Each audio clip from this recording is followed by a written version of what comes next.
So is that just a melanistic mountain lion? So what is that? It's a great question. There's never been a melanistic mountain lion. Nobody's ever seen one, ever. That photo that you sent me, that photo circulates like once every 3 years. It's bullshit. What happens when you put two self-proclaimed alpha males into a multi-million-dollar soundproof Texas bunker with open microphones and zero editorial oversight? What you get is what feels like 3 long hours of ultra-wealthy guys scrolling through viral Twitter clips, inventing back-alley evolutionary genetics and explaining to the working class how they can cure their clinical depression by just taking a walk in the woods. Now, if you've watched this channel for a while, you already know Joe's specific brand of pseudo-intellectual bro science. But when you pair him with Forrest Galante, a guy whose entire public persona runs on Steve Irwin energy, even though a good chunk of his own show catalogue plays more like scripted reality TV than field biology, the smugness in the room reaches truly toxic levels. Neither of these guys is coming out of this video looking good, and this entire episode is Exhibit A. Look at how this episode kicks off. Within the first 5 minutes of sitting down, Joe completely derails any potential biological discussion just to force Forrest to watch RNC Run Nation, a viral internet trend where rugby players sprint headfirst into each other at maximum velocity. Look at Joe's face on the monitor. He is in absolute, unadulterated awe. Catalogue plays more like scripted reality TV. He's watching 2 men give each other immediate traumatic brain injuries, and he treats it like he's observing high art in the loo. And pay close attention to Forrest's reaction here. Forrest immediately tries to posture as the resident intellectual in the room.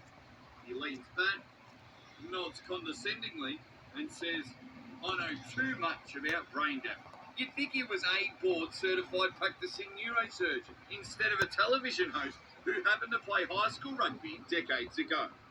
Between the two of them, you're watching 2 totally different species of arrogance side by side.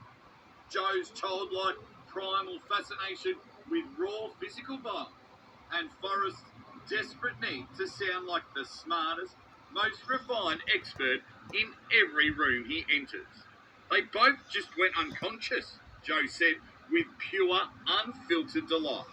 He then immediately suggests bringing these guys over to the United States to see how they stack up against NFL linebackers.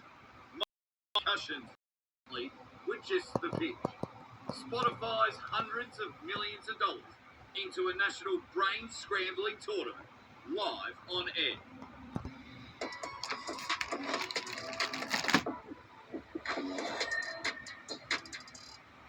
The best part is you can get started right now with devices you may already own.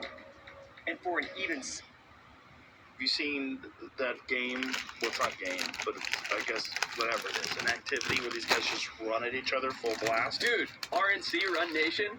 I love that. It's one of my favorite things. I'm such a huge fan. How did you love that? I love it, dude, because Oh I played my God. rugby. So it's rugby boys that are doing it, right? It's like an Oklahoma drill, except for rugby guys. And that's a drill that when I was playing rugby, we used to do all the time. Just run at each other? You just run it. It's my favorite.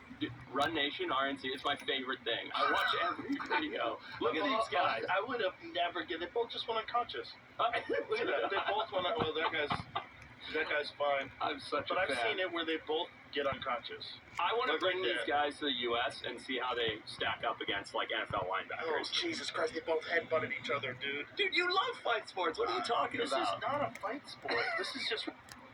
I'm such a fan. Oh, it's so silly. But before they even got around to worshipping Concussion's compilation, the episode opened with Joe pulling out his phone to show Forrest a rare trail cam photo of a melanistic Black Panther in North America. Give Joe a low-resolution JPEG from an unverified X account and 30 seconds, and he'll treat it like top-secret classified government intelligence. This forces Forrest into playing the smug party pooper. Forrest has to patiently explain to Joe that in all of recorded biological history, melanistic mountain lions do not exist. That viral video Joe sent him, it's an old, recycled trail cam clip of a melanistic jaguar in South America that gets reposted on boomer Facebook groups every 3 to 4 months with titles like "Shocking Wildlife Found in Ohio." Pause for a second and think about the sheer reality of this moment. Joe Rogan runs the most influential audio platform on planet Earth, equipped with full-time producers, young Jamie in the booth, and virtually unlimited financial resources. Yet, he walks into work and presents the kind of viral hoax that's been bouncing around on Facebook for years, like it's a breaking zoological discovery. And when he gets caught, he immediately pivots from asking, "Is this real?" to asserting, "Well, it would be really cool if it was real." You could print that sentence on the studio wall and nobody would blink. It doesn't matter if it's fake, as long as it sounds hardcore to a room full of dudes drinking whiskey at 11 a.m. Right after getting debunked on fake big cat photos, the conversation takes a deeply ironic pivot. Both hosts and guests shift seamlessly into their absolute favourite pastime, lecturing the younger generation about how social media is destroying human civilization, ruining culture, and liquefying everyone else's brain chemistry. Without a single shred of self-awareness, Joe launches into a heavy-handed sermon about how short-form video apps like TikTok and Instagram Reels have destroyed modern human attention span. He laments that people can no longer sit down and process long-form information because they are completely addicted to 5-second dopamine hits. He speaks with the somber weight of an ancient philosopher born the collapse of Rome.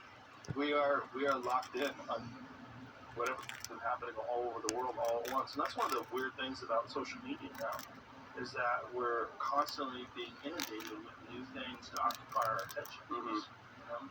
We have no attention span to watch anything for more than 5 seconds. But yet, at the same time, this is the rise of podcasts. Yeah, which are long form. Right. Yeah. So it's clear that that's not really the case with everybody. There's enough people that are interested in actual fascinating things that have an attention span. It's just like we're all susceptible to the brain rot that comes with just scrolling. Keep in mind, this profound lecture on the dangers of short attention spans comes precisely 7 minutes after Joe made his guest sit in silence to watch random Twitter accounts post 5-second clips of rugby collision. Joe sits on top of a multi-million-dollar media empire, runs one of the world's highest-paid short-form reaction channels, and still finds time to judge his audience for the exact behaviour the show is built around. And here comes the ultimate elite podcast coping mechanism. After explaining why social media makes everyone else stupid and passive, Joe takes a pause to clarify that his algorithm is somehow different. His algorithm is dialed in. His feed only brings him really fascinating high-level things. Right, high-level things like ocean sunfish being slapped by killer whales and viral videos of CTE. Everyone else is apparently a mindless scroll addict. Joe just prefers to call himself an intellectual consumer. Curate. I think I'm pretty algorithm lately. So lately, for whatever reason, my has been really excellent. It's really dialed in, where I'm only getting like really fascinating things over the last couple of weeks. Yeah.